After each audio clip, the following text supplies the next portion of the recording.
네. 안녕하셨나요? 네. 네. 첫 시간보다는 여러분들의 얼굴이 굉장히 밝아지셨네요. 그죠? 괜찮으세요? 네, 네. 오케이. 오늘 세 번째 시간인데요. 우리 곁에 지역 선교. 우리가 사는 동네는 선교적으로 어떤 의미가 있는가 우리하고 이런 얘기들을 좀 살펴보려고 합니다. 질문하는 거 좋아하시죠? 제 스타일이 이제 파악하셨죠? 뭐 이렇게 질문이 많노? 뭐 이런 거 있잖아요. 네. 질문하는 거 좋아하는데 왜냐하면 질문을 해야 우리가 생각을 하거든요. 네. 저는 요즘에 큐티 하면서 좋은 게 뭐냐면 그 AI 아시죠? AI 쓰는 거를 좋아하는데 이제 저는 성경을 읽을 때마다 이렇게 궁금한 게 있었는데 저는 이제 그거 찾아보는데 대시간 많이 걸리고 그러잖아요. 근데 제가 뭐 요즘에 제미나이라든가 클로드 쓰면서 걔한테 물어보면 너무너무 기가 막힌 대답을 해주고 또 이 답변을 보면서 또 제가 또 질문도 생기고 이제 그러면서 이제 요즘에 공부를 하고 있는데 어쨌든 오늘의 이 질문은 이겁니다. 여러분들은 왜 이 동네에 사세요? 혹시 대구에서 태어나신 분들 손 들어 보시겠어요? 오, 이분들을 원주민이라고 하죠? 네이티브. 네. 그러면 경상도에서 태어나신 분, 대구는 아닌데 경상도 이렇게. 예. 대부분. 오케이. 네. 저는 청주인데요. 혹시 충청도에서 오신 분 계세요? 오, 어디세요? 보은. 보은 뭐 우리 뭐 저하고도 가까운데 하여튼 송리사에 있는데 혹시 법주사 가보셨죠? 네, 네. 또 혹시 전라도에서 오신 분 계세요? 네, 오케이. 보세요 이렇게 다양한 곳에서 오셨잖아요. 우리 몽골에서 온 자매도 자르갈 자매도 있고 되게 근데 대단하신 분들이 저는 뭐 생각하기에 여기 대구에서 태어나서 대구에서 전사님 대구에서 죽을 거예요? 혹시 몇 자리까지 다 정리해 놨어요? 네.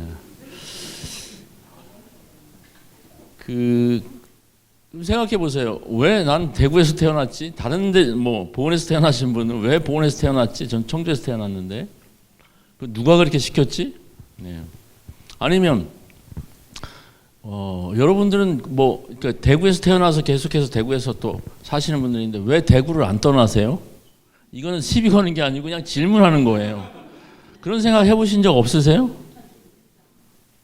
아니면 여러분들이 내가 이 주거지를 다시 한번 정하고 싶다 그랬을 때 좀 가고 싶은 데가 있으세요?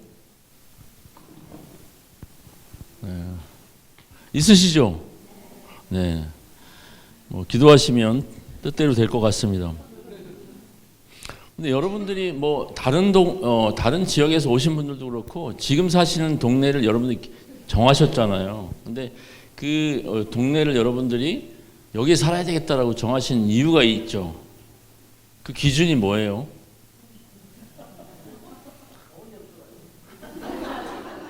그게 맞아요. 저도 정답이에요. 네. 저도 뭐 경기도 용인시 수지구에 살고 있는데 저희 사역도 거기서 저희들이 이제 선교사 자녀들을 호스텔을 하는데 이제 선교사 자녀들이 한국에 오면 저희 집에서 묵게 하고 그래서 저희 업종이 숙박업입니다. 네.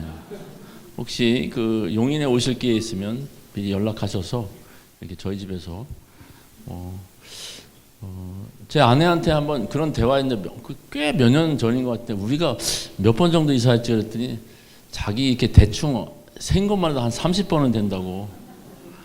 그러니까 30에서 한 40번 사이 정도 되는 것 같아요. 네. 그 이스라엘 백성들이 출애굽해서 광야에서 가나안 땅에 들어갈 때까지 기록에 보면 거의 공식적으로 한 30번 정도는 그 사람들이 한 40년 동안 옮겨가는 것 같은데 저도 이제 결혼한 지 한 그 정도 됐으니까 이스라엘 백성처럼 이렇게 살고 있는데 우리가 살고 있는 그 동네 아니면 지금 살고 있는 집 이런 것들을 여러분들이 결정하는 거는 굉장히 중요한 거죠. 우리가 이게 공중에 떠 있을 수는 없잖아요, 그죠? 우리가 이제 그 땅을 밟고 사는 사람들인데, 모든 사람들이 이게 땅을 기반으로 살잖아요. 그런데 문제는 뭐냐면 땅값이 다 다르다는 거예요, 그죠?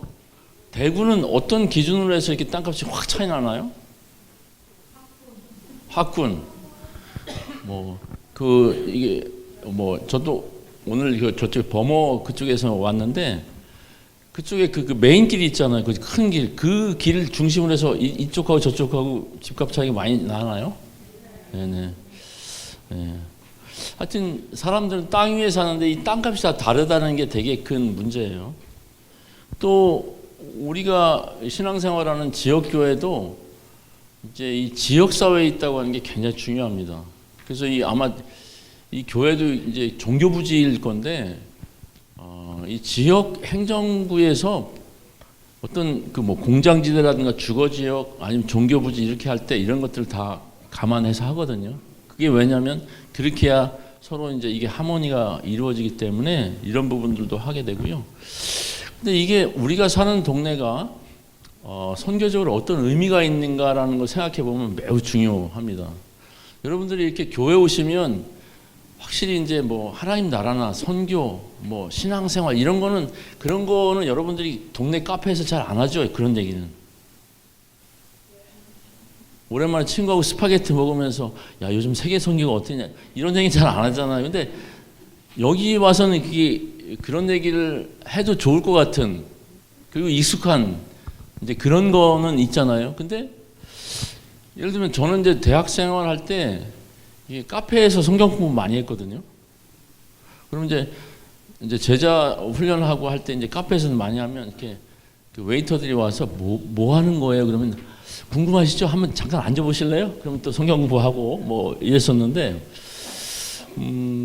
그런 것처럼 우리 동네는 우리의 신앙생활하고 아니면 우리 하나님의 선교하고 어떤 관련이 있는가 하는 얘기를 오늘 좀 나눠보려고 하는데요. 이것도 이제 제가 여러분들 지난 시간처럼 이렇게 좀 질문하려고 했는데, 오늘도 질문해도 괜찮을까요? 서로 이렇게 나누는 거 괜찮으세요, 둘이? 지난번에는 이렇게 테이블을 이렇게 나눴는데, 오늘은 한번 이렇게 두 분 정도 짝을 지어서 얘기를 나눠 보면 좋을 것 같은데, 부부끼리는 안 하는 게 좋을 것 같아요. 부부끼리 대화하면 싸울 가능성이 높기 때문에, 여러분들이 지금 살고 있는 동네를 정할 때 왜 거기를 정했는지 한번 그런 얘기 전에 나눠보신 적 있으세요? 이렇게 신앙생활을 하시면서? 다 알고 있어요? 왜 글로 왔는지? 예. 하여튼 그런 얘기를 한번 해보시죠. 왜 거기를 정했지? 그러니까 하여튼 스토리는 굉장히 길지만 짧게 나는 이래서 여기를 보통 우리나라 사람들은 집을 이런 현상을 부흥하고 있다 그러죠. 네. 계속 이제 하고 싶은 얘기가 많은 것 같아요. 내가 볼 때는 저 부동산 얘기를 하는 것 같아요. 예. 대부분 이사 갈 때 이런 요인들 있잖아요. 만약 아파트를 산다 그러면 아파트가 얼마나 오를 것인가 하는 그런 얘기들을 하고,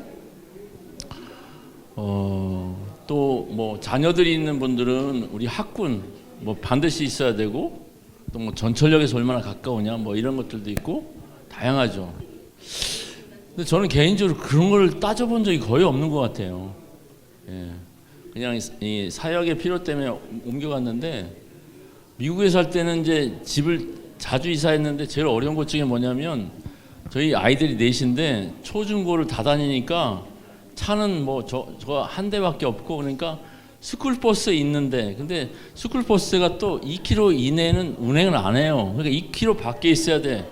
이런 복잡한 요소들을 다 따져서 집을 이사 갔어야 되는데, 보통 그런 부분도 있잖아요.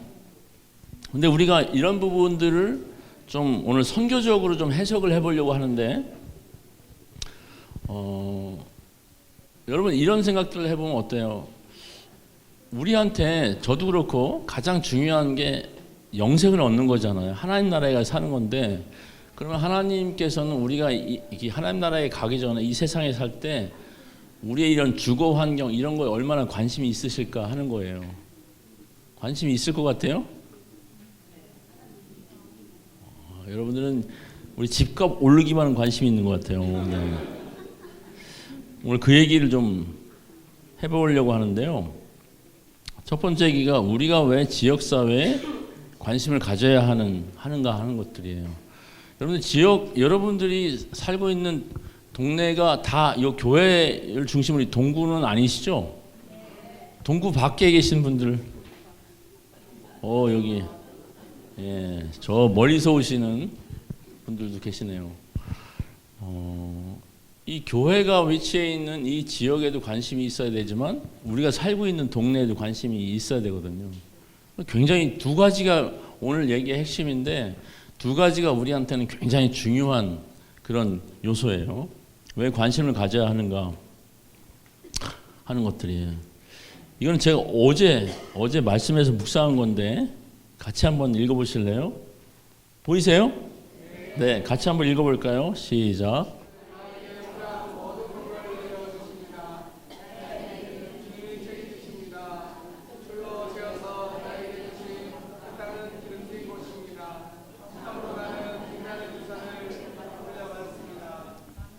여기도 부동산 얘기 나오잖아요. 땅, 그죠? 여러분들이 그 지금 살고 계신 땅을 주님께서 줄로 딱 재어가지고 이렇게 주셨다는 얘기. 여러분 이스라엘 백성들이 출애굽해가지고 가나안 땅에 할 때 들어갈 때 그 사람들이 그 제비 뽑아가지고 딱 이렇게 나누었잖아요. 그러니까 이스라엘 백성들이 이스라엘이라고 하는 나라에서 하나님의 통치를 받으면서 사는 데 있어서 하나님이 첫 번째로 하신 일이 뭐냐면 땅을 분할해 주는 거예요. 땅은 이스라엘 백성들이 사는 데 있어서 근거지가 되거든요. 그게 매우 중요하면서 또 반대적인 개념에서는 사실 이 땅이 오염되면 땅이 제대로 활용이 안 되면 하나님이 정하신 법대로 안 되면 이스라엘 백성들한테 이게 혼란이 오는 거죠. 그래서 구약에서 보면 이 땅은 하나님의 것이다 이런 얘기가 굉장히 많이 나와요. 그리고 구약에서도 이미 이스라엘 백성들도 그 땅 가지고서 이 부조리한 일들을 굉장히 많이 했어요. 지금 사실 전 세계에서 대부분의 일어나는 일들, 한국 사회도 마찬가지인데 이 부동산, 땅에 관한 것들이 혼재되어 있기 때문에 사람들이 살기가 굉장히 어려운 부분이거든요. 근데 시편에서 보면 지금 이 다윗의 고백인데 다윗이 또 많이 옮겨 다녔잖아요. 근데 자기가 있는 곳은 하나님이 줄로 재어준 곳이다. 그런 얘기를 하는 거예요. 여러분 이 생각이 매우 중요한데 이게 이제 하나님께서 우리를 보내셨다라고 하는 그 지역에도 보내셨다라고 생각하는 그런 부분인데 이런 생각이 안 되면 우리는 둘 중에 하나인 것 같아요. 아주 교만하든지 아니면 열등하든지 이런 생각을 하는 것 같아요. 여러분 서울도 보면 강을 중심으로 해서 강남 사람하고 강북 사람들하고 이렇게 되게 그러잖아요. 근데 만약에 하나님께서 우리를 여기에 보내셨다고 생각해 보면 하나님 기준을 생각하니까 재평가가 되는 거잖아요. 지금 우리나라의 문제도 뭐냐면 수도권에 거의 인구의 한 반 정도가 살고 있잖아요. 저도 그 중에서 한 사람인데 저는 아내하고 저는 이제 대전 쪽으로 와서 사역을 할 생각을 많이 했는데 왜냐하면 제가 지방에 많이 다녀보니까 너무 이렇게 소외되어 있는 거예요. 대부분 세미나들도 서울에서 하거든요. 그래서 항상 올라오래요. 이게 또 문제예요. 근데 왜 사람들이 거기에 많이 살겠어요? 거기 살면 이익되는 게 많으니까. 그러니까 우리나라 사람들은 항상 지난번에 하는 것처럼 지방에 대구에 내려간다 이런 식으로 하니까 저쪽에는 기회가 많은 거고 지방에는 이게 기회가 적은 것 같은. 그러니까 우리가 예수님 믿고 죄사함 받고 천국에 가서도 이게 어디에 사느냐에 따라서 이게 다른 거예요. 아마 천국에 가도 그런 부동산 개념이 있는지 모르겠는데 그래서 우리가 첫 번째로 생각해야 되는 건 뭐냐면 하나님께서 우리를 여기에 보내셨다고 생각하는 게 매우 중요합니다. 그게 동구든 서구든 남구든 상관없이 어느 지역에 가서 살든지 그것이 하나님께서 우리한테 보내셨다고 하는 그것을 갖는 믿음이 매우 중요해요. 사람들은 보통 자기가 행복하다 아니면 자기가 괜찮다 이런 것들을 어떻게 생각하냐면 어떤 조건을 가지고 하잖아요. 네, 아파트가 몇 평이냐 이런 것부터 시작해가지고 근데 예수 믿는 사람들은 그런 어떤 조건에 의해서 평가받는 게 아니라 지난번에 우리가 이야기한 것처럼 우리가 누구인가 하는 것은 우리가 뭘 가졌느니 뭘 잘하니 이런 거에 있는 게 아니라 하나님이 우리를 어떤 사람으로 규정하는가가 우리의 가치라고 그랬잖아요. 그래서 사는 것도 마찬가지예요. 지금 여러분들이 사는 곳은 하나님이 이렇게 아주 줄로 재어서 보내신 귀한 곳이에요. 만약에 하나님이 보내신 곳이 아니라고 생각하면 이사 가세요. 그건 불순종이니까. 근데 하나님 우리를 거기에 보내셨다고 생각한다면 거기에 대한 가치가 새로워지는 거죠. 여러분 사도행전 17장 26절에 보면 그 사도 바울이 이런 얘기를 해요. 지금 이제 사도 바울이 그 아테네에 가서 그 사람들한테 복음을 전하는 얘기인데 인류의 모든 족속을 한 혈통으로 만드사 온 땅에 거하게 하시고 저희의 연대를 정하시며 거주의 경계를 한정하셨나니. 지금 전 세계에 뭐 유엔에 보면 270개 이상인가 그렇게 많은 나라들이 있는데 왜 저 사람들은 저렇게 살까 하는 그런 생각을 하는데 저는 가끔가다 그런 생각해요. 왜 펭귄은 저렇게 남극에 가서 살면서 저렇게 고생할까? 여러분들이 펭귄으로 산다고 그러면 거기에 살고 싶으세요? 고생 엄청 하잖아요. 몽골에 있을 때도 보면 고비 사막 가면은 그 낙타들 있잖아요. 아, 쟤네는 왜 저기 살지? 나 같으면 좀 이렇게 풀도 많고 이런 데 살 텐데. 그게 뭐냐면 하나님께서 창세기에 보면 사람들과 짐승들을 만드시고 각 거할 수 있는 데를 다 정해 주셨잖아요. 그래서 그 펭귄들에게 거기가 제일 안전하고 좋은 곳이죠. 그러니까 하나님께서 전 세계에도 민족들을 만드시고 나라를 만드시고 거기 살게 하신 거예요.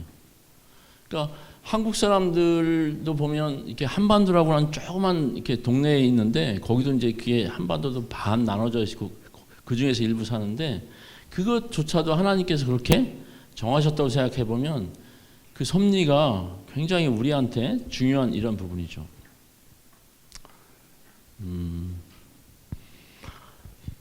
하나님께서 우리를 어떤 지역에 보내셨다는 얘기를 할 때 굉장히 우리한테 격려가 되는 얘기가 있는데, 여러분 이 창세기에 보면 이제 이 요셉 얘기인데요. 저 요셉이 그 이집트의 총리가 되어서 지금 형제들을 만나고 있는 건데, 요셉 보면은 요셉의 삶이 굉장히 불행하잖아요. 형들이 자기를 노예로 팔았으니까. 근데 나중에 자기가 형들을 만나서 이런 얘기를 하죠. 당신들이 나를 이곳에 팔았다고 해서 근심하지 마십시오. 한탄하지 마십시오. 하나님이 생명을 구원하시려고 나를 당신들보다 먼저 보냈습니다. 자기를 보냈다는 얘기를 하는 거예요.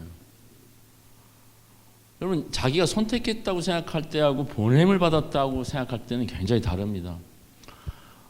선교사들이 현지에서 여러 가지 어려움도 있고 그렇지만 거기서 견딜 수 있는 이유가 뭐냐면 하나님과 또 교회가 자기를 보냈다고 생각하기 때문에 견디는 겁니다. 그래서 보냄받았다고 하는 그 확신을 갖는 게 선교사들한테 굉장히 중요한데, 그런 것처럼 우리 그리스도인들에게도 이 요셉처럼 보냄을 받았다고 생각하는 게 매우 중요해요. 뭐 우리가 아까 여러분들의 그 탄생부터 이제 생각해 보면 여러분들이 이렇게 여러분이 탄생하기 전에 요즘 같이 AI처럼 머리가 좋아서 주님 저를 한국 사람으로 태어나게 해주세요. 가급적이면 대구에 그리고 성일교회 옆에 이렇게 여러분들이 주님께 기도해서 난 게 아니잖아요. 나와 보니까 거기 대구야. 이런 식으로 되니까 그러니까 우리의 그 인생 자체가 하나님의 섭리 가운데 있고 또 지금 우리가 살고 있는 이런 환경들이 주님께서 우리를 보내셨다고 생각하는 게 매우 중요해요. 그럼 이제 여기서 보면 이런 생각들을 해보면 우리의 이제 과거에 대한 해석도 새롭게 하게 되고요. 여러분 요셉이 그 경험한 상처는 뭘로도 치유가 안 되는 거죠. 여러분 요셉이 그 당시에 이 전 세계에서 가장 강력했던 애굽의 총리가 됐다고 해서 그 상처가 치유됐겠습니까? 여러분 어렸을 때 아주 깊이 있게 경험하는 그 상처는 뭘로도 치유가 안 되거든요. 근데 요셉이 어떤 걸로 치유가 되냐면 형들이 나를 팔았지만 사실은 그런 것들이 큰 그림에서는 원래 하나님께서 하시려고 했던 거구나. 실제 요셉이 먼저 그 이집트로 가는 바람에 나중에 그 야곱과 70여 명의 가족들이 그 이집트에 와서 그 고센 땅이잖아요. 지금 그 나일강 그 삼각주 지역에 있으면서 그 사람들이 한 400년 있으면서 한 200만으로 불려가게 되고, 그래서 이스라엘을 건국하게 되는 기초가 되는 게 요셉입니다.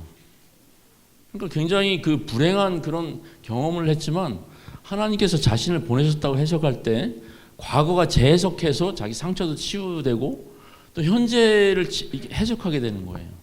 현재 여러 가지 이렇게 벌어지고 있는 상황들, 그리고 미래에 되어질 것들에 대해서도 미리 예측하게 되는 거죠. 제가 왜 아까 여러분들한테 왜 거기를 주거지로 선택했는가 이렇게 나누도록 했냐면 이런 거예요. 제가 미국에 있을 때 그 한인교회에서 제가 새가족반을 담당을 했는데, 하루 이제 새로 오신 분한테 이제 주일날 지나고 나서 그 댁에 전화를 했거든요. 뭐 어떻게 해서 저희 교회에 오시게 돼서 너무 반가운 마음에서 그랬더니 막 화를 내시면서 그런 걸 왜 물어요? 막 이러면서, 제가 이제 미국 간 지 얼마 안 돼가지고, 근데 이제 제가 나중에 알게 된 게 뭐냐면 과거를 묻지 마세요 이거예요. 왜냐하면 그 이민 온 사람들은 스토리가 되게 다양하거든요. 저희 장인어른도 하여튼 사업이 망해서 이제 그 LA로 가시게 됐는데 그런 것처럼 되게 다양한 이게 상황들이 있기 때문에 하여튼 자기의 과거를 알리고 싶지 않는 거예요. 근데 안 믿는 사람들은 그럴 수 있다고 치지만 우리 믿는 사람들은 자기의 과거가 괴로울 수는 있어요. 그렇지만 하나님께서 그 과거에도 인도하셨고 지금도 인도하셨다고 믿는다면 우리는 재해석해야 됩니다. 그래서 우리가 지금 이 지역에, 지금 여러분들이 이 대구 안에 어떤 지역에 살고 계시지만 그 지역에 살고 있는 것도 요셉을 하나님께서 보내셨다고 요셉이 믿는 것처럼 여러분들도 하나님께서 보내셨다고 믿어야 됩니다. 지난 시간에 우리가 선교라고 하는 게 기본적으로 보내심, 그 얘기를 했잖아요. 그 실로암 얘기도 했고, 두 번째로는 하나님이 여러분들이 사시는 동네에서 일하고 계시다고 생각을 하셔야 됩니다.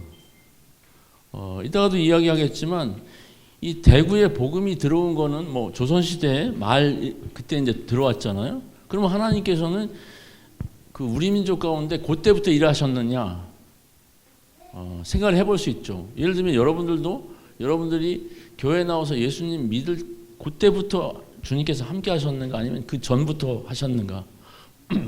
에베소서에 보면 그 사도 바울이 그런 얘기를 하잖아요. 하나님께서 우리를 예정하실 때 창세 이전에 이미 예정하셨다, 이런 얘기를 하는 거죠. 하나님은 모든 걸 다 알고 계신 분이시고 또 하나님께서는 우리 동네에서 일하시는 분이세요. 이게 굉장히 중요합니다. 예를 들면 요즘에 하여튼 전 세계적으로 계속 뉴스에 나오는 게 이란이잖아요. 이란이 지금 전 세계에서 기독교가 가장 빨리 성장하는 나라 중에 하나입니다. 믿어지지가 않죠. 과거에 그 걸프전 할 때 이제 그때도 이제 미군들이 많이 연합군들이 많이 들어가서 봤는데 거긴 다 이제 이슬람 지역이니까 다 무슬림들이라고 생각했는데 거기에 가 보니까 굉장히 오래된 신학교도 있고 기독교 공동체가 있는 거예요. 실제로 그 네스토리안이라고 동방정교에 있었던 그 세력들이 주로 세력을 펼쳤던 데가 거기 이란입니다. 그리고 그 사람들이 당나라에도 복음을 전했던 사람들이고 요즘에 보면 불국사에도 그런 십자가의 문양 이런 것들이 있다는 얘기 있잖아요. 그러니까 통일신라 시대에 당나라하고 교류했기 때문에 그런 어떤 기독교적인 영향이 들어왔을 가능성이 굉장히 높습니다. 그러니까 하나님께서는 선교사들이 이렇게 들어가서 처음에 이렇게 일하시는 게 아니라 선교사들이 들어가기 전부터 그 나라에 일을 하셨던 분들이에요.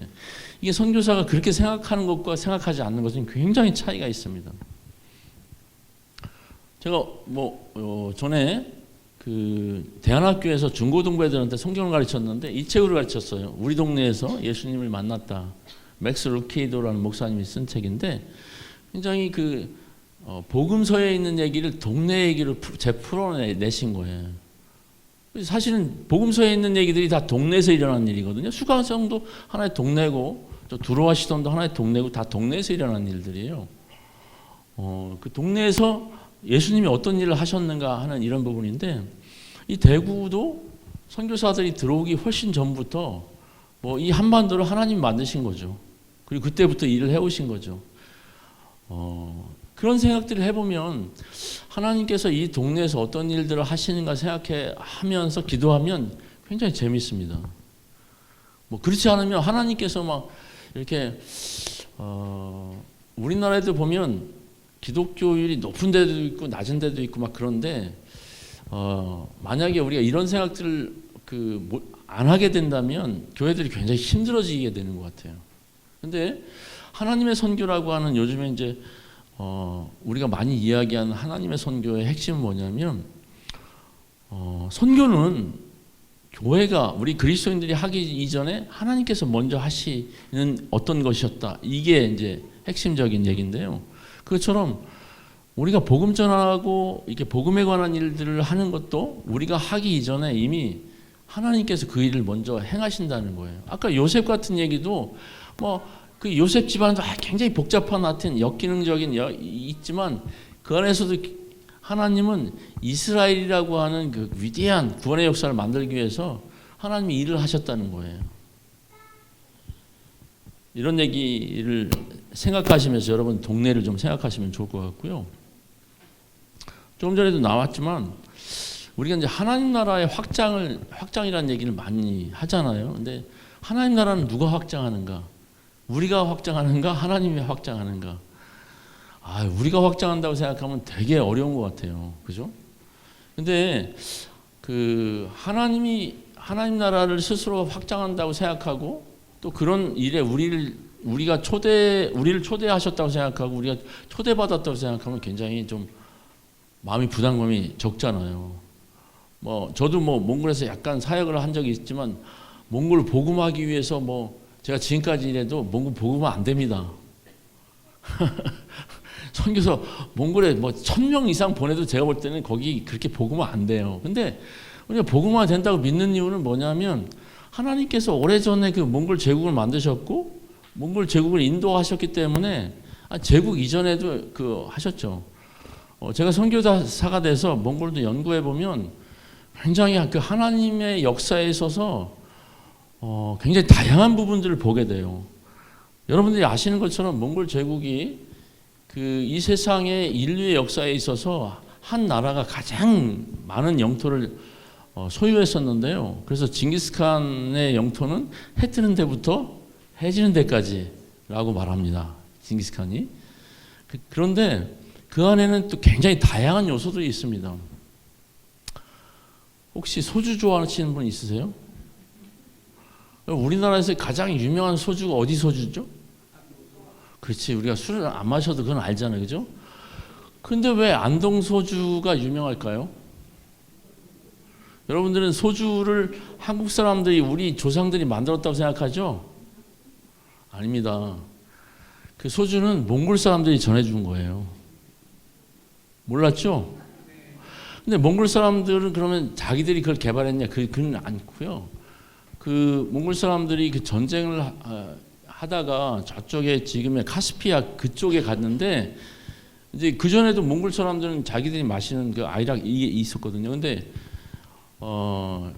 다른 방식으로 술을 만들어서 먹는 걸 자기들이 발견한 거예요. 그게 뭐냐면 얘네들은 술을 이렇게 증류해서 먹는데 그걸 마셔보니까 되게 맛도 좋고 그래서 이제 어떻게 하겠어요? 걔네들 기술자를 이렇게 모셔온 거죠. 이제 이렇게 점잖게 말하면 잡아온 거죠. 그래서 이제 그때부터 이제 몽골의 그런 우리가 말하는 그래서 제가 알기로는 몽골의 술이 두 가지인데 이제 말젓을 발효시켜서 먹는 아이락이 있고 아리흐라고 있습니다. 그게 이제 소주하고 비슷한 건데 고려 시대 때 일본 정보를 위해서 있었던 게 뭐냐면 안동 도어부 기억나시죠? 거기다가 이제 일본 정보를 위해서 군수물자 이런 걸 다 모으고 거기에 이제 캠프를 차린 겁니다. 그럼 뭐 하겠어요? 몽골 사람이 술이 필요하잖아요. 그러니까 가르쳐주고 이제 그때부터 이제 한반도에 처음으로 이 소주가 들어온 역사가 이런 겁니다.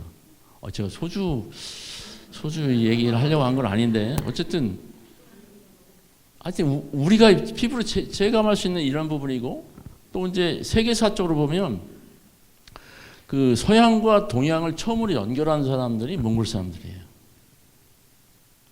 그 전까지는 몽골 서양 사람들이 이쪽에 아시아 쪽에 뭐가 있는지도 몰랐어요. 근데 몽골 징기스칸의 그 후예들이 어디까지 쳐들어갔었냐면 스페인까지 쳐들어갔었습니다. 그러니까 이 유럽 사람들한테 아시아에도 사람들이 산다는 걸 처음 알려준 사람들이 그런 사람들이고 또 뭐 예를 들면 그 모스크바를 200년 동안 점령했던 민족이 몽골 사람들입니다. 네, 대단하죠. 그리고 여러분들이 잘 아시는 마르코 폴로 있잖아요. 여러분 스파게티 좋아하세요? 마르코 폴로가 베네치아 상인 그 아버지가 상인 출신이에요. 그리고 그 아버지의 비즈니스 때문에 그 마르코 폴로의 아버지가 쿠빌라이 칸 아시죠? 징기스칸의 손자인 쿠빌라이 칸이 원나라를 만들었는데 이 비즈니스 하러 와서 이제 쿠빌라이 칸하고 친하게 됐는데 자기 아들 데리고 와서 나중에 어쨌든 자기 아들을 거기다 놓고 간 거죠. 근데 이 마르코 폴로가 굉장히 아주 뭐라 그럴까 뛰어난 사람입니다. 전략이라든가 뭐 이런 행정에. 그래서 그 쿠빌라이 칸의 신하로서 아주 명망을 떨쳤는데 나중에 이제 자기 동네에 가서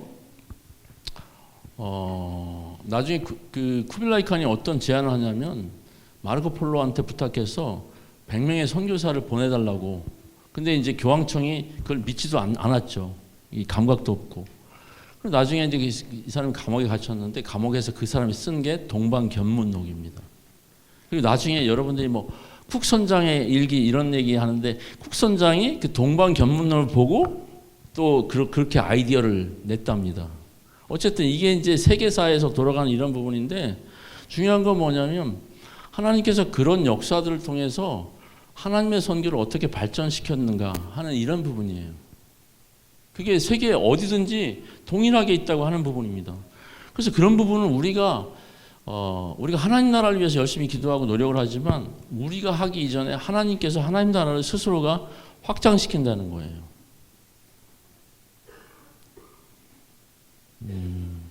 한번 여러분들이 오늘 집에 가셔서 한번 동네를 한번 저녁에 이렇게 산책하시면서 하나님께서 이 동네를 창조하셨고 하나님께서 이 동네 가운데 일하신다 하는 이런 부분으로 한번 산책을 한번 해보시면 좋을 것 같아요.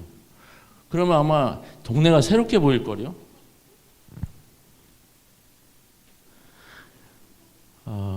혹시 여러분 그 대구 기독교 투어 해보신 분 있으세요?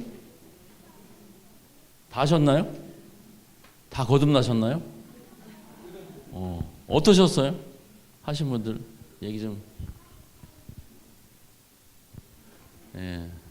저는 몇 년 전에 대구에 왔다가 그 투어를 했는데 와, 저는 그날 투어하고 나서 대구가 새롭게 보였습니다.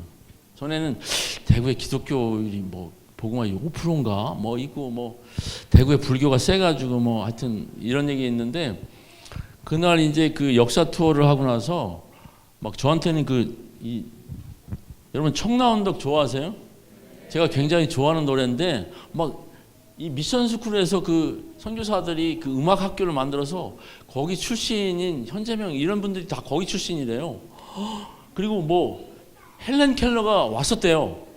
그거를 설명해 주시는 그 권사님이 저한테 형사님 여기 앉아보세요. 이제 그 등나무 밑에 앉았는데 그러면서 막 제 아내하고 앉아 있는데 그 자리가 헬렌 켈러가 왔었던 그 자리라는 거예요. 헬렌 켈러 아시죠? 대박 아니에요? 또 뭐 여기 동산병원도 있고 뭐 이런 얘기를 하는데 와, 제가 그날 그 얘기를 들으면서 대구가 새롭게 저한테 해석이 됐어요. 그리고 저도 생각해 보면 저희 가족들도 그런데 이제 오늘도 이제 캐나다에 사는 딸이 아빠는 왜 이렇게 대구에 자주 가? 저는 지방에 있는 교회들을 많이 섬기기를 원했지만 하나님께서 저한테 제일 많이 보내시는 게 대구인 것 같아요.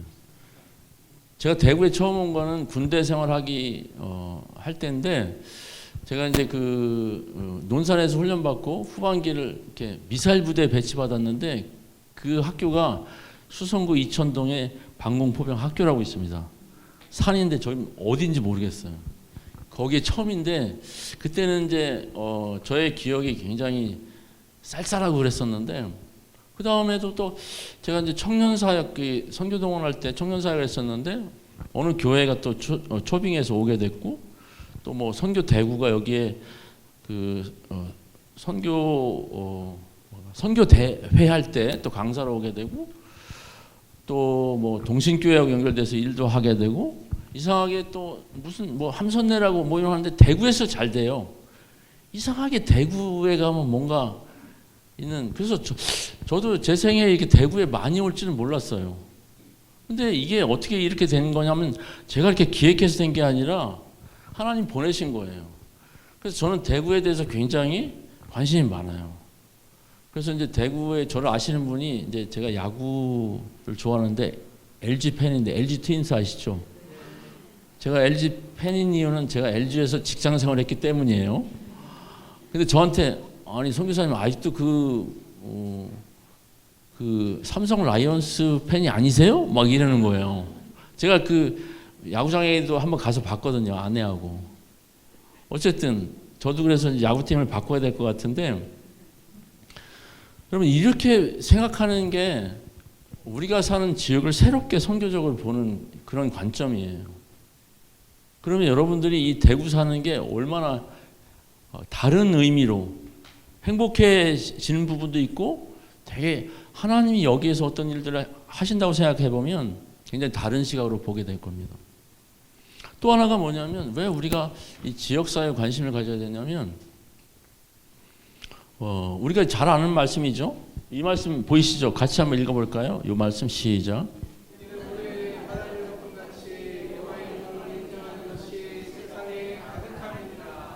네, 대박이죠.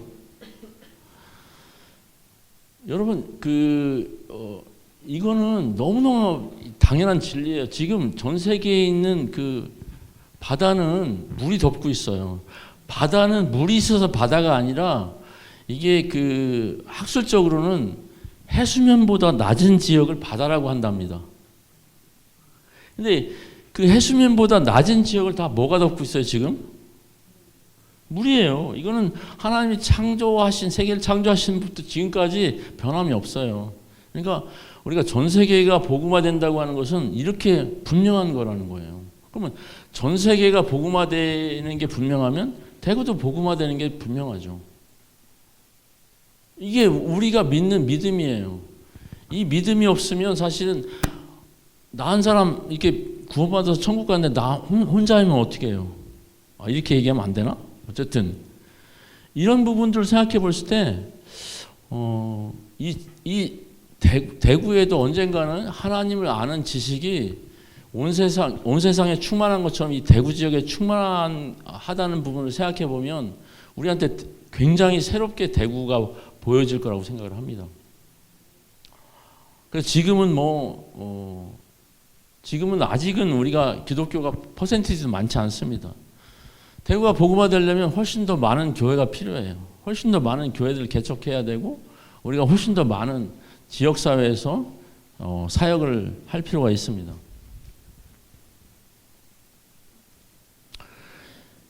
도시를 바라보는 관점에서 요나하고 하나님이 이제 하나님의 시각과 요나의 시각들 이제 있는데요.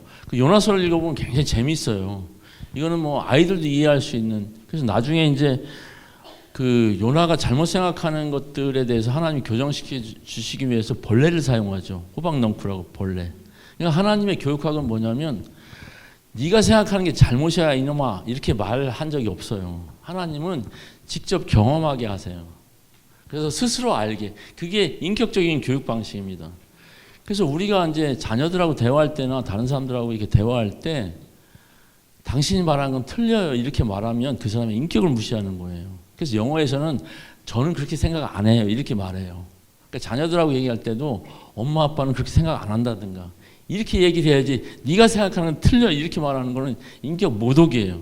제발 그렇게 하지 마세요. 하나님도 안 그러시니까. 근데 거기에서 하나님께서 요나가 잘못 생각하고 있는 것, 하나님은 그 니느웨를 어떻게 생각하시는가 하는 이런 부분들을 생각하시는데 굉장히 다양한 방식을 하죠.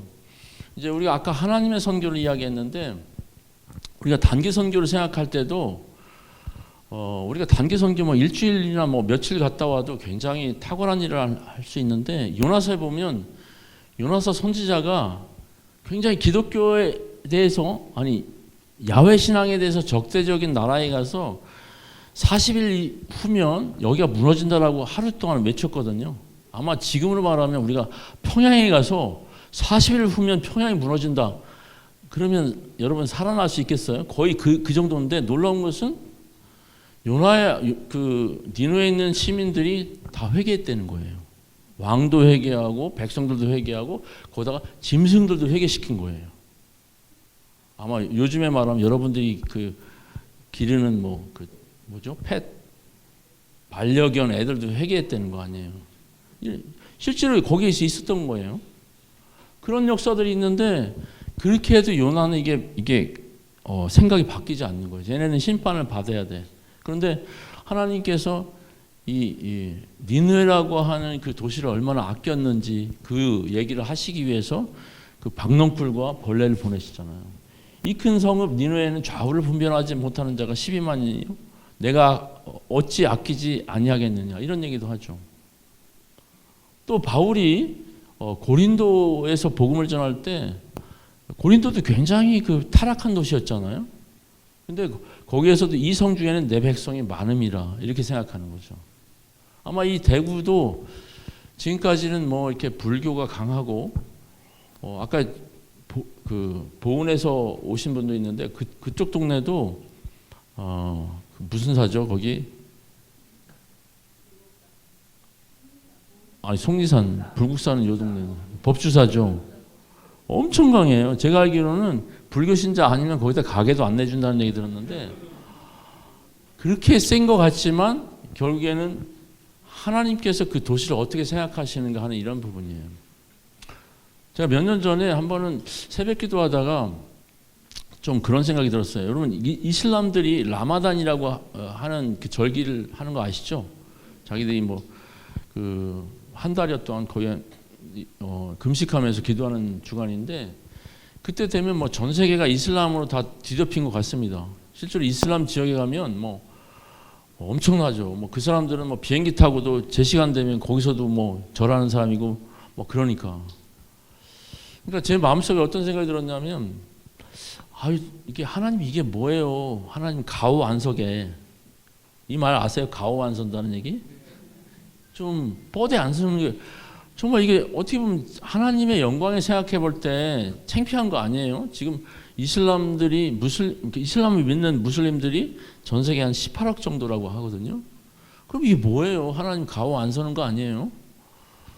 그러면서 제가 좀 그날은 좀 마음이 많이 힘들더라고요. 그래서 기도하는데 하나님이 어떤 말씀을 응답해 주셨냐면 여러분 로마서 12장에 보면 하나님께서 이방인들도 구원하시고 이스라엘도 구원하실 거에 대해서 이야기를 하시면서 깊도다 하나님의 지혜와 지식에 부요하며 그런 얘기를 하잖아요. 하나님께서는 그 뒤쪽에 나오는 그런 말씀이 나오는데요. 하나님께서 많은 사람들이 순종치 않는 데 가두어 주시면 그 많은 사람들에게 긍휼을 베풀려 하심이라 그 얘기 있는 거죠. 우리가 이 대구시를 볼 때도 아직은 기독교가 약한 것 같지만 우리 약한 거 아닙니다. 때가 되면 확 부흥이 일어날 것 같아요. 저는 북한에도 지금도 북한 어떤 전문가들은 북한에 예수 믿는 사람들이 한 50만 명 정도 될 거다 이런 얘기도 하는데요. 저는 때가 되면 북한에도 부흥이 일어나서 그 부흥이 전 세계적인 영향을 미칠 거라고 생각을 합니다. 왜냐하면 옛날에 조지 부시가 북한을 악의 축으로 정했잖아요. 그리고 북한은 지금 한 15년 이상 전 세계에서 기독교 박해가 가장 높은 나라입니다. 근데 만약에 그래서 이제 그 조지 부시 때문에 북한이 전 세계에 알려지게 됐습니다. 지금 더 많이 알려졌죠. 근데 그런 속에서 어느 날 북한에 부흥이 온다면 전 세계가 알게 될 거예요. 하나님이 어떤 분인지, 예수 그리스도가 어떤 분인지. 그러니까 하나님이 그런 도시들에 대해서도 이런 식으로 생각을 하고 계시다는 거예요. 요것만 하고 우리가 좀 쉬는 시간을 가지면 좋을 것 같은데요. 우리가 하나님의 선교라는 관점으로 이 지역사회를 바라보면 우리가 뭐 해야 될 것들도 있어요. 우리가 노력해야 될 것들도 있어요. 근데 노력하기 이전에 하나님은 어떤 일을 하시는가 하는 것들을 우리가 인식하는 게 매우 중요해요.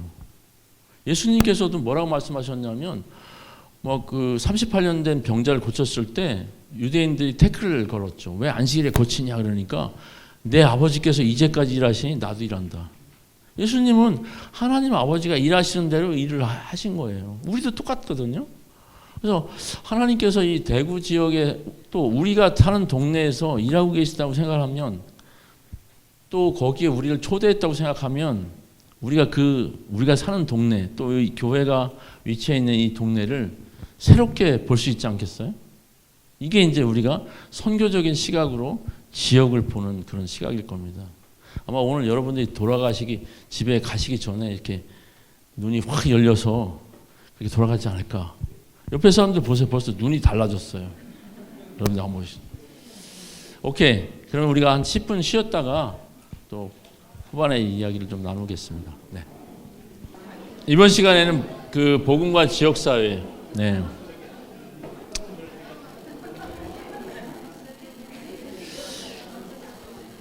제가 좀 얘기를 해도 될까요? 네. 여러분들도 하고 싶은 얘기 있으면 손을 드세요. 그러면 할 수 있으니까. 네. 우리 교회는 왜 이곳에 있는가? 아까는 이제 우리는 왜 거기 사는가 그런 얘기를 했었는데요. 우리 교회는 왜 여기 있는가 하는 것이에요. 여러분 제가 교회 역사, 이 성일교회 교회 역사 보면 전에 이제 다른 데에 있다가 일로 이사 온 거죠? 저쪽 교회에 있을 때 다니신 분들 손 들어 보시겠어요? 오, 개국공신들. 네, 그렇구나. 그러면 이제 여기에 이사 왔을 때부터 나오신 분들은 저쪽 동네는 잘 모르시겠네요. 네. 근데 그 역사는 매우 중요하죠. 왜냐하면 하나님께서 이 교회를 세우시고 지금까지 인도하신 그 역사들이 중요하니까. 저는 교회를 방문할 때마다 이 교회의 역사에 대해서 굉장히 관심이 많은데 그게 하나님이 교회를 인도해 오신 그 역사거든요. 그래서 또 여기에 오게 하신 이유가 있는데 우리가 교회를 말할 때 지역교회라고 말을 하는 이유가 있습니다. 모든 교회는 다 지역에 있기 때문이에요. 그래서 지역 기반이기 때문에 이 교회들은 지역을 떠나서는 생각하기 어렵습니다. 그래서 교회들은 이 지역사회하고 매우 밀접한 관계를 가져야 되는데 이럴 때 이제 좀 영어 좀 하는 사람들은 bless you 이렇게 얘기를 해야 되는 압박감이 있죠. 네.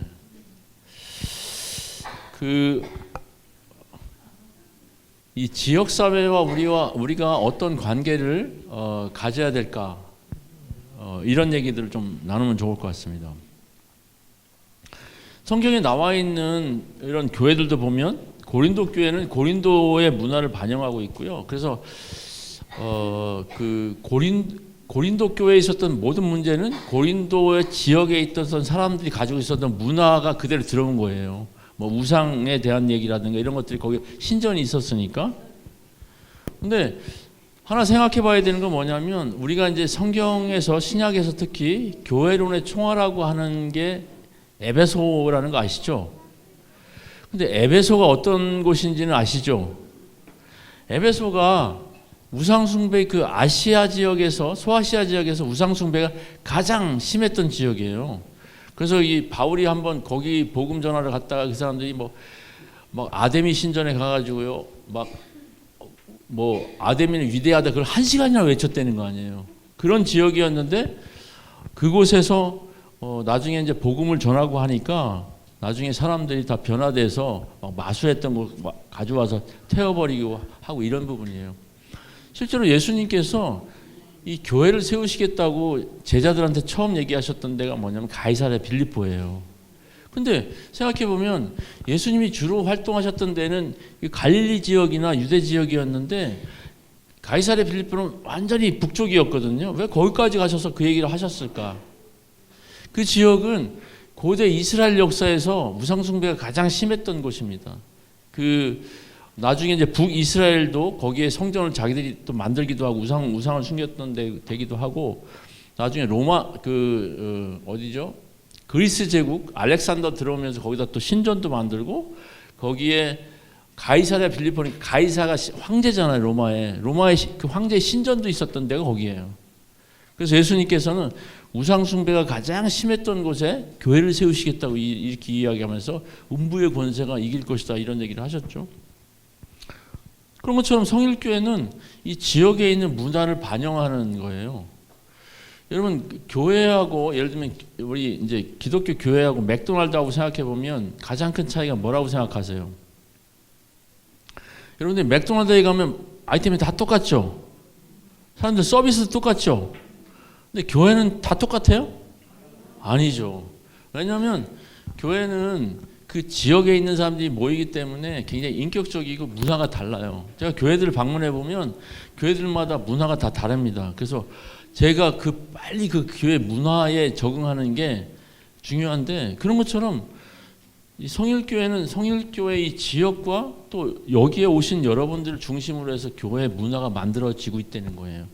그래서 우리 교회는 이 지역 사회하고 매우 밀접한 관계를 갖고 있다는 생각들을 우리가 하면 좋을 것 같아요. 또 우리가 이제 그리스도인이라고 불림을 받았던 지역이 안디옥이잖아요. 안디옥은 그 로마 제국의 3대 도시가 로마, 그리고 안디옥하고 알렉산드리아 세 곳입니다. 그 중에서 안디옥은 가장 부패한 도시 중에 하나입니다. 그곳에서 이 예수 믿는 사람들이 그리스도인이라고 하는 별명을 받았다고 하는 것은 매우 의미가 있는 거예요. 그것 때문에 우리가 오늘날도 그리스도인이라는 이름을 쓰는데, 복음은 어느 지역을 가든지 간에 그 지역 사회에 영향을 미쳤어요.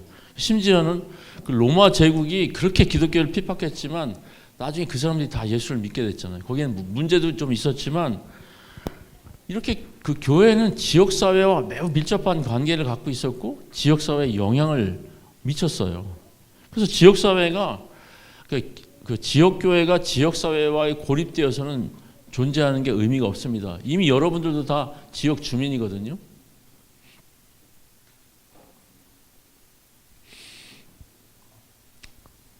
또 예루살렘 교회 같은 경우 보면 예루살렘 교회말로 굉장히 그 위대한 그 기적들을 일으켰는데, 예를 들면 이런 거예요. 막 뭐 병자들이 낫고 이런 것도 있었지만, 그 예루살렘 교회 사람들이 막 몰려온 것도 하나님께서 막 보내신 건데, 그렇게 된 이유 중에 뭐냐면 이 사람들이 재산 있는 사람들은 가진 걸 팔아가지고 다 가난한 사람들한테 다 나눠준 거예요. 그래서 그 사도행전에 보면 그 예루살렘 교회 안에서는 궁핍한 사람이 아무도 없어진 거죠. 여러분, 우리가 고독한 이유는 뭐 여러 가지의 이유가 있겠지만 대부분 경제적인 것 때문에 되게 고독한 부분이 많이 있습니다. 근데 예루살렘 교회는 자기들이 더 많이 가지고 있는 사람들이 갖고 있는 것을 나눠줘서 가난한 사람들이 없게 됐다는 거, 이거는 복음이 무엇인가를 설명할 때 매우 중요해요. 여러분, 구약에서 이 하나님 나라의 완성을 이야기할 때 희년이라는 얘기를 하시잖아요. 희년은 이 경제하고 매우 밀접한 관계가 있는 건데, 어쨌든 예루살렘 교회 안에서 그런 경제적인 그 지역사회 안에서 경제 공동체가 되니까 사람들이 교회를 몰려온 거예요. 그 사람들이 전도 프로그램을 한 게 아닙니다. 이게 이 복음 자체가 가지고 있는 그 지역사회의 영향이죠. 아까 이제 에베소 같은 경우에 이야기했죠. 우상숭배가 그렇게 심했던 곳에도 계속 바울이 복음을 전했을 때 그 지역 사람들이 몰려왔고 얘기를 들었고, 나중에는 그 사람들이 우상을 버리게 되고, 이렇게 하면서 그 에베소 자체가 소아시아 선교의 중심지가 나중에 되잖아요.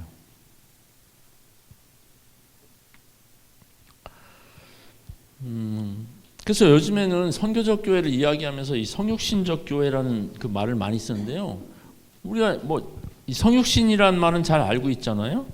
그 하나님이신 예수님이, 하나님의 아들이신 예수님이 이 갈릴리 땅에 오셔서 이스라엘 땅에 오셔서 사람의 모습으로 오셨고 사람들과 함께 하셨다라는, 예수님도 직업이 그 아버지가 목수였으니까 목수 일을 하셨을 가능성이 높은데, 그것처럼 이 지역 교회도 이 지역 안에 있는 다양한 기관들하고 어떻게 같이 연관성을 갖느냐 하는 이런 부분이에요.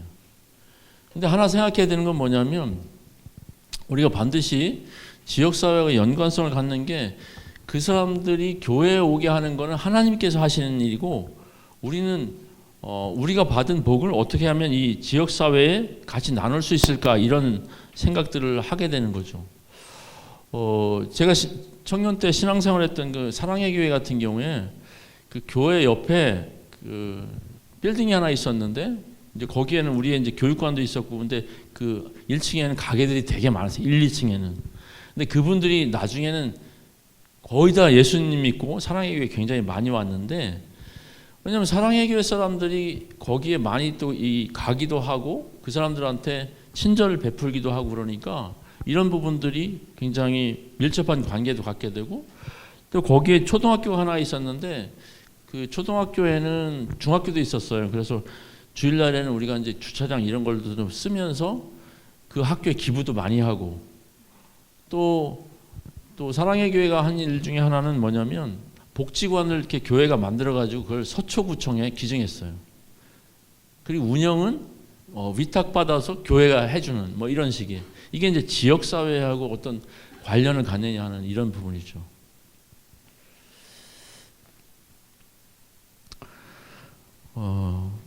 이런 부분에 있어서 우리가 이제 지역사회에 어떻게 우리가 참여할 수 있는지, 이제 몇 가지 구체적으로 우리가, 이거 정말 어렵지 않습니다. 어렵지 않아요.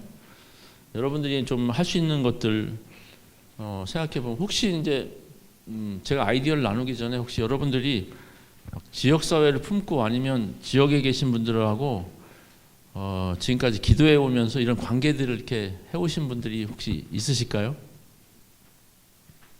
예. 자, 뒤에 계신 혹시 얘기 좀 나눠주시겠어요? 네, 감사합니다. 네.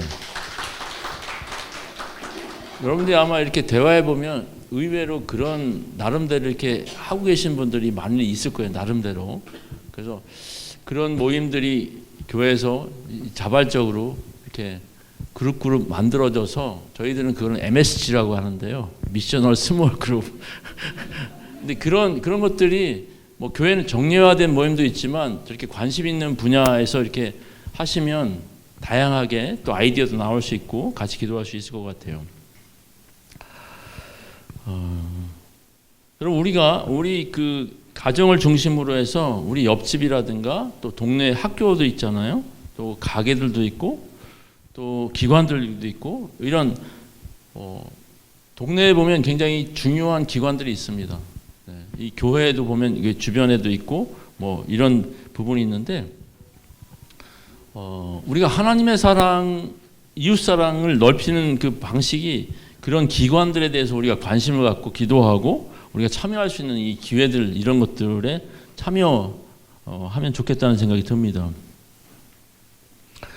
우선은요, 우리가 지역을 위해서 할 수 있는 가장 쉽기도 하고 효과적인 게 뭐냐면, 이 지역을 위해서 기도하는 거예요. 예를 들면 에레미야 보면 하나님께서 에레미야를 통해서 얘기하신 게 뭐냐면, 지금 이스라엘 백성들이 바벨론의 포로로 잡혀가잖아요. 근데 그것도 하나님께서 보냈다라고 이야기를 합니다. 그러면서 그곳에 가면 그 도시를 위해서 기도하라는 거예요. 놀랍죠? 또 디모데서에도 보면 위정자들 위해서 기도하라고 하는 이런 부분인데, 저는 청년 때부터 지금까지 이런 선교 기도 모임이나 이런, 지금도 계속 하고 있는데, 기도하는 게 왜 중요하냐면은, 우리가 기도하기 때문에 하나님 일하시는 부분도 있어요. 근데 이 기도를 통해서 우리가 하나님의 선교에 참여하게 되는 방식인 것 같아요. 여러분, 아브라함이 소돔과 고모라에서 하나님께서 소돔과 고모라를 멸망시키시겠다고 이야기하실 때 계속 하나님하고 이렇게 흥정을 하잖아요. 몇 명.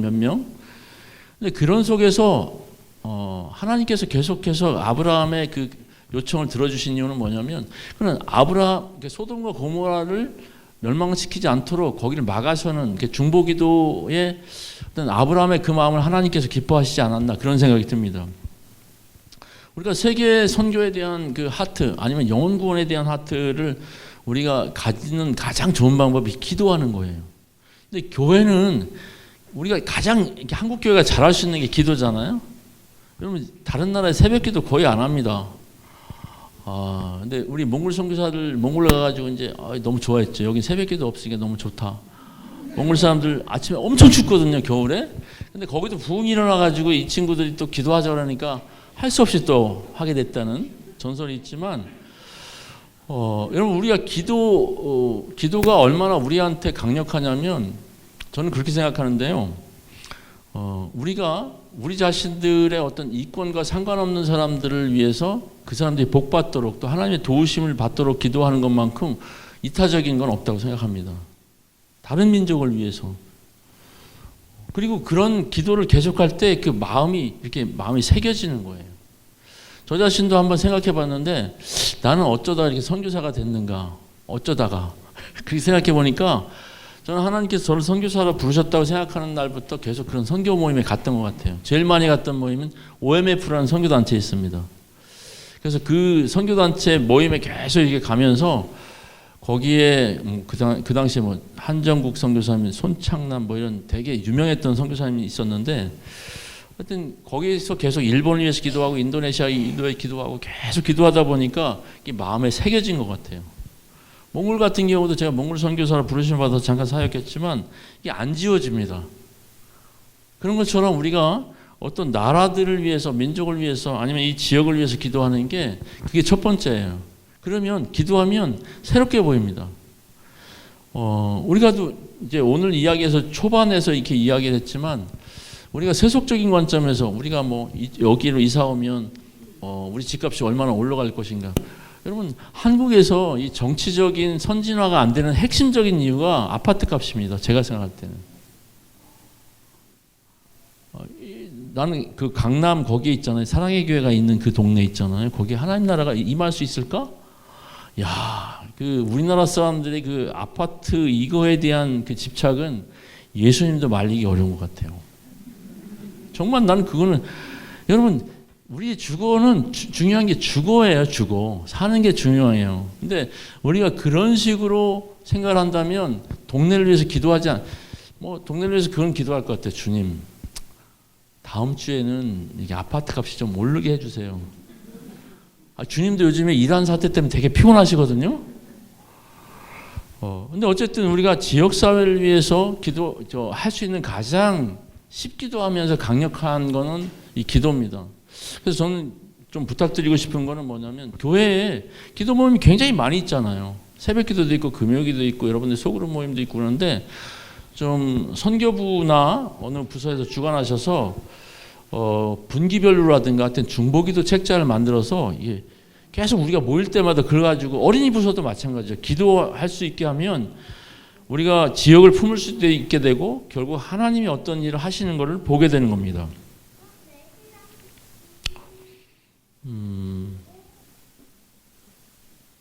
저도 제가 사는 동네에 그 사람들을 위해서 계속 기도하고 있는데요. 하나님께서 우리가 나눈 것처럼 하나님께서 그 동네를 만드셨고 그 동네에서 일하신다고 생각하면, 그 사람들도 아직은 크리스찬이 아닐지는 몰라도 하나님의 백성들이거든요. 그 사람들을 위해서 좀 우리가 기도하고, 또 그 사람들하고 우리가 그렇게 될 때 다양하게 달라질 수 있는 이야기들도 있습니다. 제가 이따가 좀 나눌게요. 우리가 이 교회가 지역사회에 참여하기 위해서는 사실은 이미 교회 안에 이런 부서들, 조직이 있습니다. 봉사부, 교제부도 있고 사회부도 있고 전도부도 있고 선교부도 있고 교육부도 다 있는데요. 이런 부서들이 조금 더 선교적으로 된다고 하는 것은 뭐냐면, 우리 교회 내부 일만 하지 말고 조금 더 이걸 확산해서 하자는 거예요. 네. 대구에는 눈이 자주 오나요? 잘 안 오죠. 이건 좋은 예가 안 될 것 같다.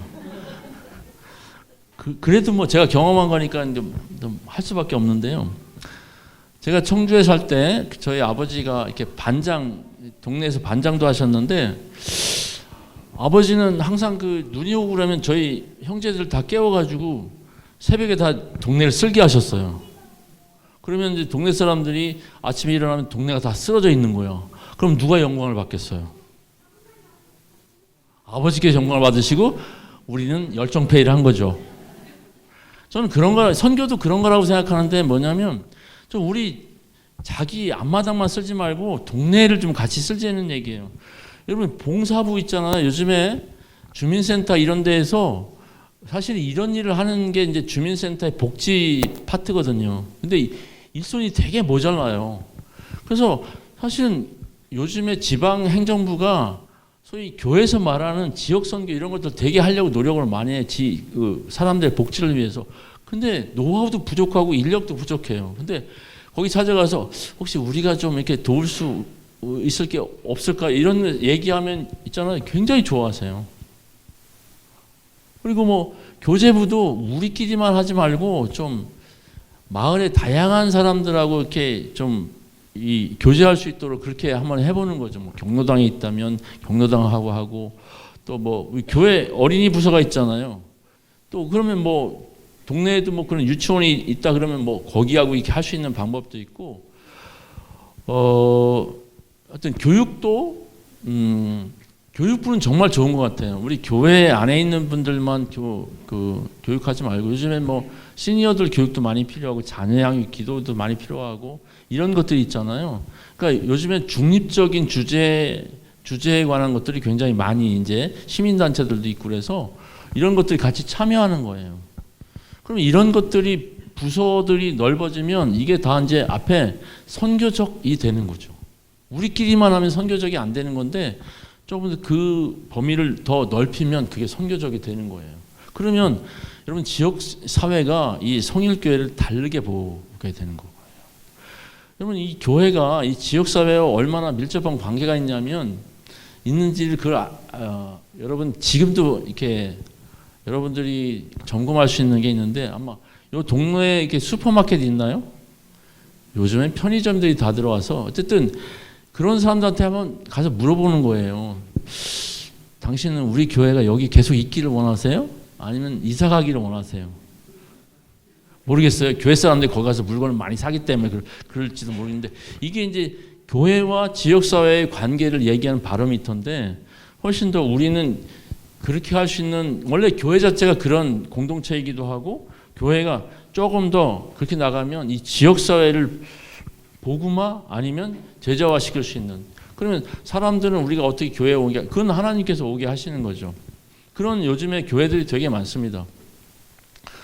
제가 어떤 세미나에 가서 들었는데 이 전남의 해남 있잖아요. 땅끝 마을이라고 하는 새롬교회라고 있는데 거기 목사님은 이제 인천에서 목회를 하다가 시골에 가니까 뭘 해야 될지 모르겠더래요. 할 일도 없고 시골에 가니까.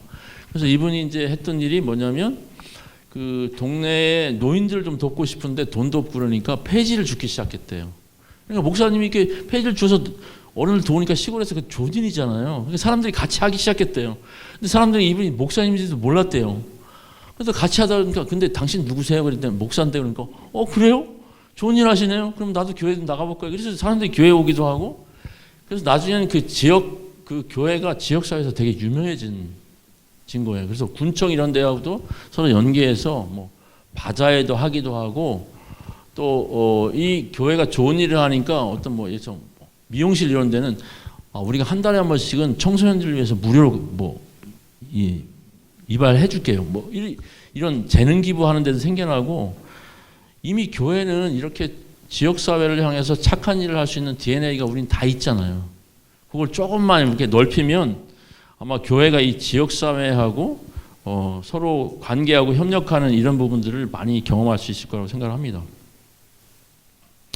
또 중요한 게 뭐냐면 이제 우리가 교회적으로 교회 공동체적으로 이 지역사회와 함께하지만 사실은 우리가 지금 있는 가정과 자녀들이 또 다니는 학교가 사실 지역사회와 함께하는 건 넓은 의미에 보면 여러분들이 만약에 자녀들을 학교에 안 보내면 그 학교 어렵습니다. 유지하기 요즘에 시골에 있는 학교들이 그런데 또 사실 자녀들이 지금 공부하는 게 이게 복음하고 되게 연관성이 있는 거예요. 우리가 대부분 학교에서 배우는 게 뭐냐면 저는 이렇게 생각하는데 하나님이 세상을 어떻게 창조하셨고 창조하신 세상을 어떻게 유지하고 있는가 하는 것들이 다 교과 과목에 있는 거예요. 그렇게 생각하시죠? 학교 공부하고 신앙하고 따로 떨어져 있는 게 아니에요. 저는 아이들도 충분히 그 주님의 제자로서 학교에서 복음적인 영향력을 끼칠 수 있다고 생각합니다. 근데 끼치지 못하는 이유는 뭐냐면 자기 자신만 위해서 공부하기 때문에 복음의 영향력을 끼치지 못하는 거예요.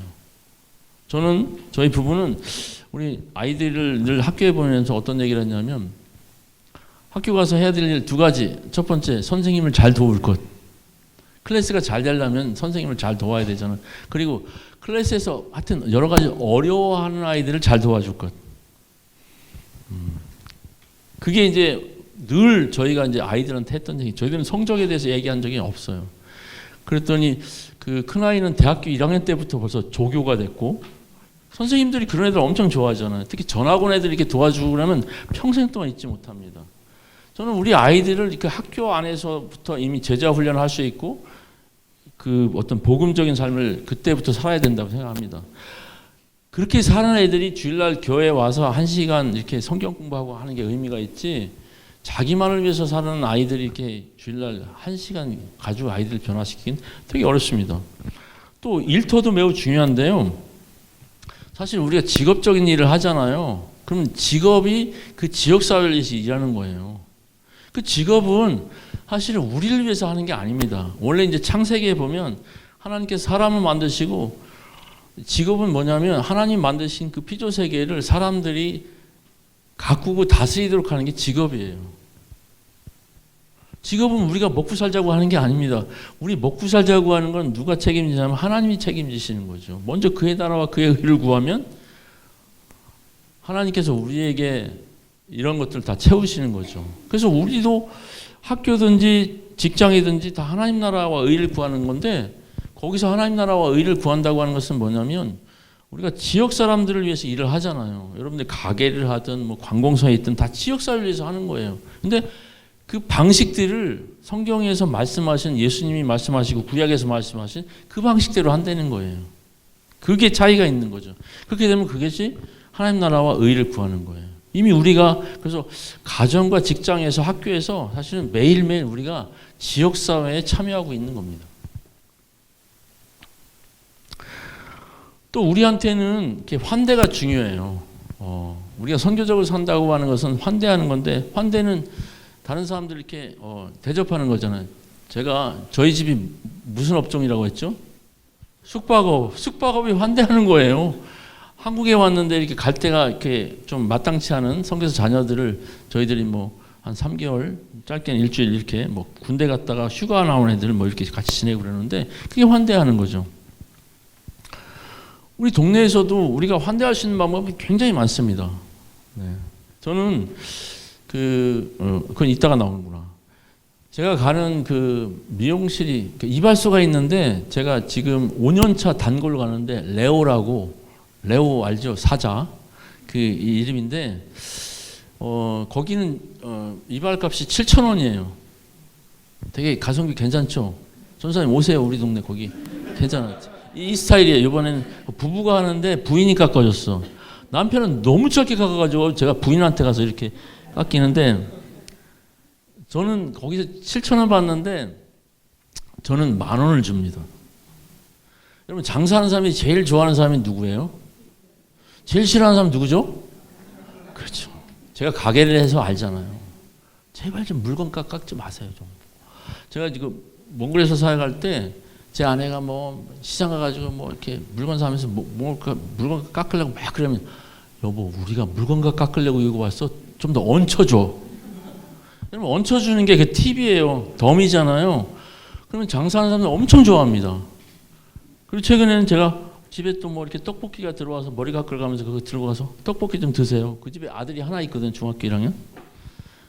거기 가면 그 아저씨는 젊은 아저씨인데 저한테 뭐 자기가 알고 있는 거 얘기하는 거 엄청 좋아해요. 늘 배우는데 하여튼 뭐 그래서 저의 직업이 뭔지도 알고 있고 그래서 대화하고 있는 거예요. 근데 근데 그 집은 아들은 교회 다니는데 부부는 안 다녀. 근데 뭐 저는 뭐 이렇게 때를 기다리고 있는데 하여튼 제가 베풀 수 있는 한 최대한 친절하게 저희가 손님이지만 이렇게 인간 대 인간을 만나는 거예요. 그런 것들이 우리가 이제 동네에서 익숙한 여러분들이 슈퍼마켓 가지만 저는 그 슈퍼마켓이 매우 중요하다고 생각해요. 그 사람은 동네 사람들이 필요한 물건들을 그 식자재를 공급해 주는 사람이잖아요. 그 사람이 크리스찬이든 아니든 하나님은 그런 사람들 통해서 일을 하시는 거잖아요. 그러면 그런 사람들과 굉장히 친하게 지내는 거죠. 여러분들이 주인보다 친하면 그 사람이 여러분들을 절대 잊지 못합니다. 저는 물건과 깎자는 얘기가 아니라 우리가 그리스도인으로서 마땅히 환대를 해줘야 되는 거죠. 여러분 이 환대가 얼마나 중요하냐면 우리 구원하고도 연결되어 있는 거예요. 사실 우리가 구원받은 게 하나님께서 예수 그리스도를 통해서 우리를 환대해 주셨기 때문에 우리가 구원받은 거잖아요. 그러니까 우리가 일상을 사는 그 이웃들하고 이런 식으로 하는 게 그게 선교적인 삶이라고 우리가 이야기를 할 수 있어요. 여러분 이 그림은 보면 제 아내고 여기 그 제가 빌라에 사는데 4층짜리 빌라에 사는데 원래 주인이 저희 지금 살고 있는 데 살다가 밑으로 이사 갔습니다. 그래서 이제 이 두 분인데 저희가 이제 이 집에 5년차 살고 있는데 최근에 자기들이 뭐 삼겹살 먹으러 가자고 해서 우리가 삼겹살 먹으러 갔거든요. 근데 하루는 이 부인이 저희 부부한테 그런 얘기를 해주는 거예요. 뭐 무슨 얘기하다가 우리를 자기네들을 이웃으로 여겨줘서 너무 고맙다는 거예요. 이게 웃기는 얘기 아니에요? 자기네들이 빌라 주인이에요. 우린 세입자야. 그러면 전세값 아니 월세 좀 깎아주던가. 이번에도 또 올렸어요. 재계약하면서.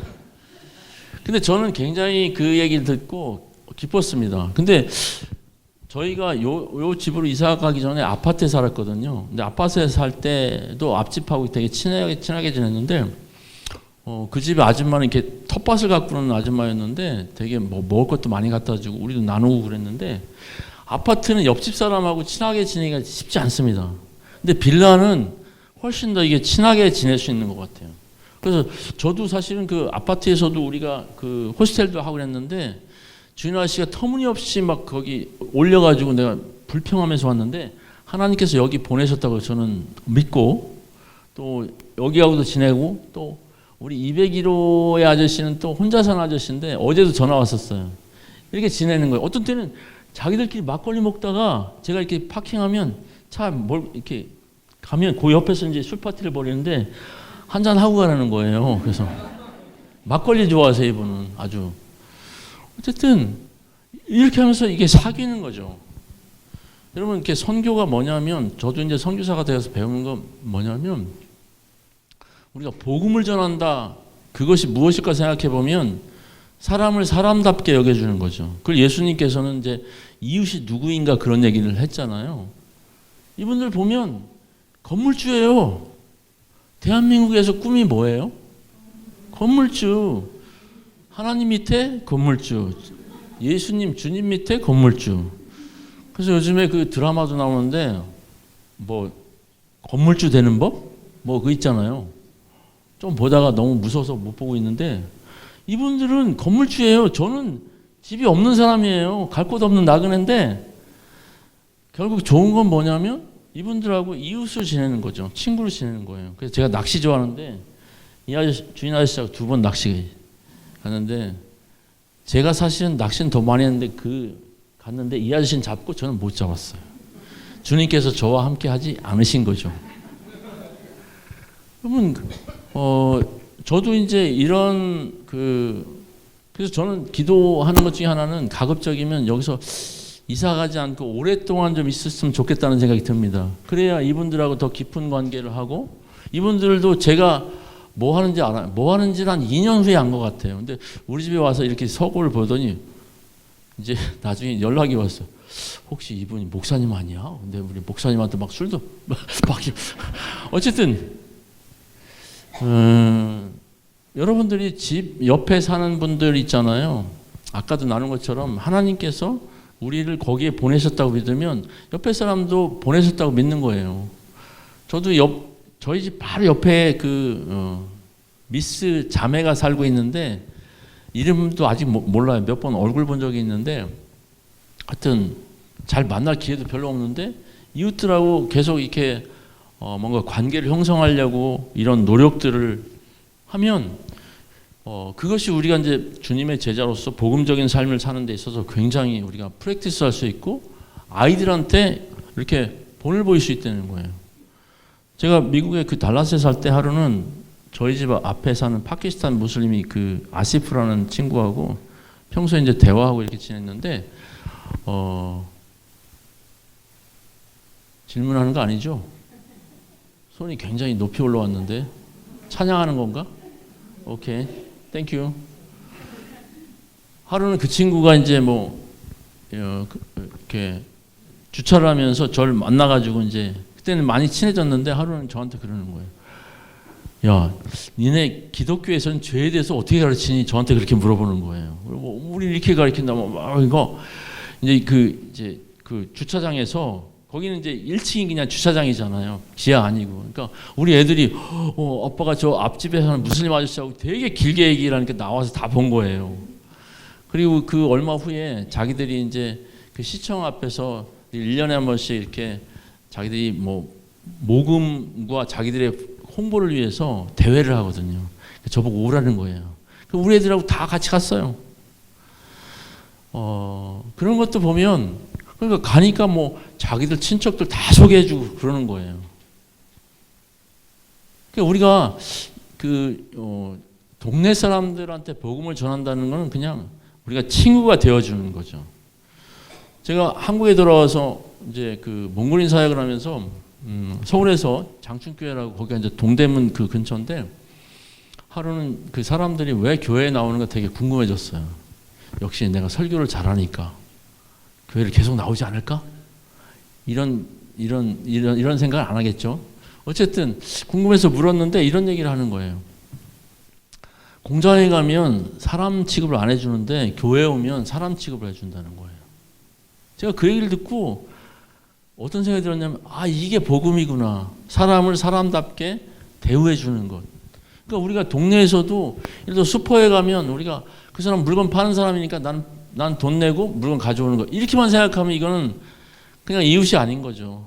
그거는 이제 일반적인 사람들이 생각하는 거죠. 근데 그냥 그렇게 하면서도 우리가 그 사람을 정말 친절하게 대해주고 인격적으로 대해주고 얘기도 해주고 눈 오면 같이 눈도 치워주고 이렇게 할 때 우리가 친구가 되잖아요. 저는 우리가 그런 삶을 살면 그 지역에서도 우리를 통해서 어떤 방식이든지 하나님께서 복음이 전파될 수 있는 길들을 열어주시고 또 교회도 이 교회를 통해서 이 지역사회에 다양한 방식으로 복음이 전파될 수 있는 그런 길들이 있을 거라고 생각을 합니다. 그래서 우리가 어떻게 보면 일상의 선교사, 여러분이 선교사라는 직업은 아니지만 일상에서 선교적인 삶을 사는 게 필요한 거죠. 선교적 삶인데요.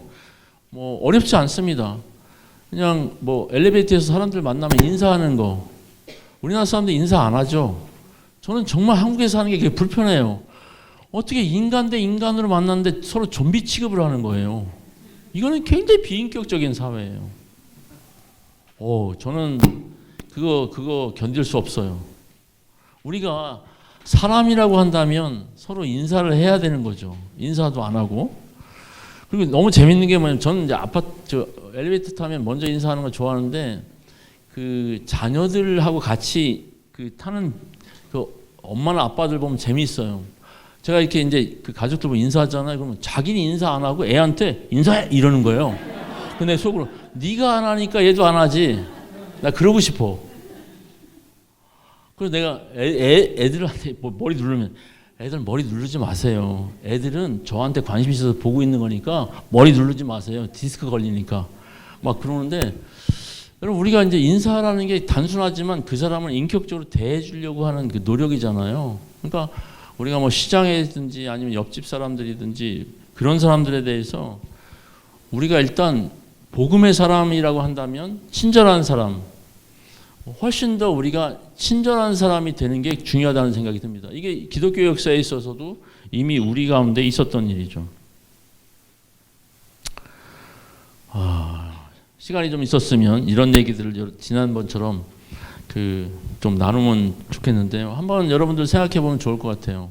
오늘 이제 이 지역 선교, 지역 사회, 우리가 지역 사회의 일원으로 살아간다는 게 하나님의 선교에서는 어떤 의미가 있는가? 또 우리 교회가 이 지역 교회인데 이 성일 교회가 이 동구에 여기가 반월로 20인가?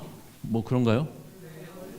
예. 제가 그 외우느냐고 아주 지난번에 딴 데를 쳐가지고 딴 데를 갔어서 어쨌든 그곳에는 분명히 하나님께서 이 교회를 여기에 세우신 그 이유가 있다고 믿고 또 그 일들을 위해서 우리를 여기에 보내셨다고 우리가 믿는데요.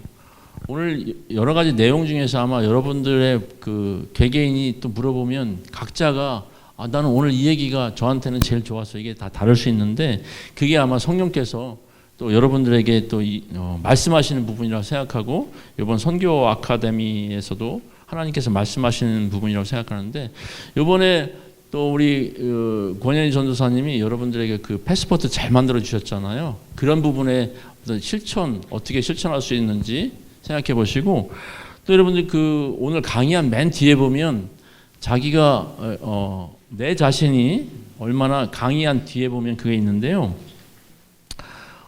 내가 얼마나 이 지역사회와 관련해서 선교적인 시각을 갖고 있는가 이렇게 점수로 나와 있는 게 있어요. 근데 너무 이렇게 점수 내고 너무 절망하지 마시고요.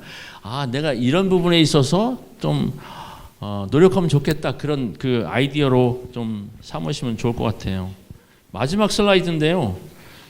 우리의 참된 소망은 어디에 있는가? 우리가 이 대구에 살기도 하고 또 여러분들이 직장 생활도 거기서 하시고 또 교회 생활도 하시는데 이번에 또 뭐 6.3 지방선거 하면 또 새로운 시장이 또 세워지고 그럴 거 아니에요? 그것도 우리한테 소망이 있지만 제일 큰 소망은 아까 나눈 것처럼 하나님께서 우리를 여기에 보내셨다라고 하는 믿음과 하나님께서 이 지역사회를 창조하셨고 지금도 거기서 일하신다. 우리를 구원하시고 우리를 다스리신 그 하나님께서 이 지역사회에 그렇게 일하시고 우리 교회를 사용하시고 또 우리 가정을 사용하신다. 이런 생각들이 우리에게 참 소망이 되지 않을까 그런 생각이 됩니다. 제 얘기는 오늘 여기까지 마치도록 하겠습니다. 감사합니다.